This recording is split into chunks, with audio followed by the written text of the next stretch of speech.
Selma Police Department adds new officers. Selma City Council looks to control noise and garbage, and our new district judge innovates on the bench. That and more in this week's edition of the Selma Sun Spotlight, shining the light on Selma and Dallas County. I'm Cindy Fisher, publisher of the Selma Sun. And I'm Todd Prater, staff writer for the Selma Sun. Here are this week's top stories. More money, more officers, more equipment, and more cars are part of an improved Selma Police Department, according to Police Chief Kenta Fulford. He said the number of police officers has jumped from 23 to 31, and there's 3 new officers about to join the force. Fulford attributes the growth to a nearly $10,000 a year raise that brought the starting pay to just over $40,000 a year.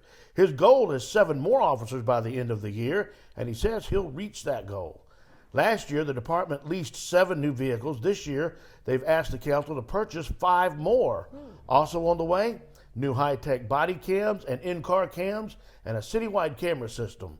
Fulford thanks the mayor and council for their support in growing and improving the police department. Wow, that's going to make a big difference. Help control crime, make Selma more attractive. Awesome. Yeah. There's more news from Selma City Council. They are going to look at ordinances to control noise, loose dogs, and ATV on city streets. Council President Billy Young told the council at their February 22nd meeting that they could see a leash law and ordinances covering noise and ATVs as soon as the next council meeting. The noise ordinance will address fireworks and may include a higher fine for excessive noise. Selma Police Chief Kenta Fulford is reviewing the ordinance to make sure it's enforceable.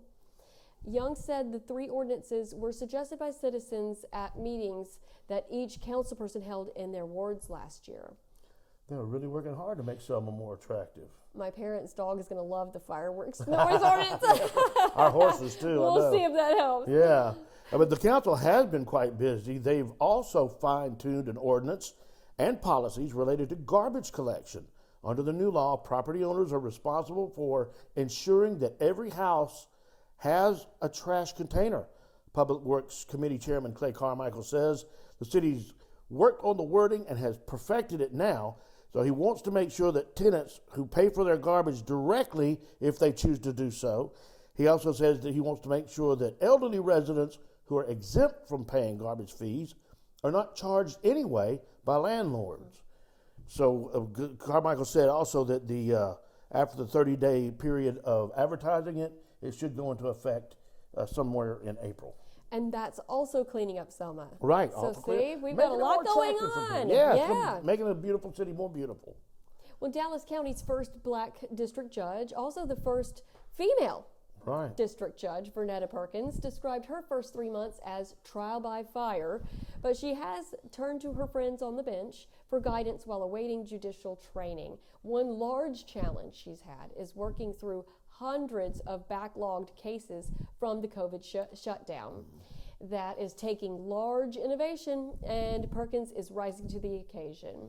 To speed up hearings, she is conducting virtual court via Zoom. And she says it was a challenge to get lawyers to use Zoom and to ensure that the public had access to the technology that they have to go onto Zoom. But Perkins actually found that most residents, even those in poverty, have smartphones and have had no trouble logging on and being there for the hearings. She's also looking at partnering with existing programs like mental health services and the Alabama Bar Association's mediation programs that could actually stop some of these cases from going to court, which would be great. She also plans to connect residents with existing community initiatives at churches and nonprofits. I got to see, Maya Jackson invited us to an event in the courtroom, and I got to sit for a while and watch her in action before the actual event, which is coming up in an upcoming edition of the paper. But to watch Vernetta Perkins, you cannot help but have respect and love for this woman because she got the job because she's the best person for that job.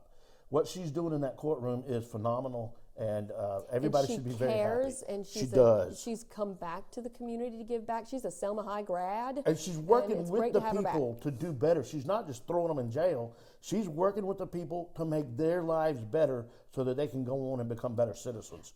I love that. And she spoke to the Rotary Club of Selma on Monday, and that's a big way to connect with the business and civic community, and she had all of us on her side. So we definitely want to see success. Now she takes the place of Bob Armstrong, who just retired last year, and she's running unopposed for this job, so she's got it.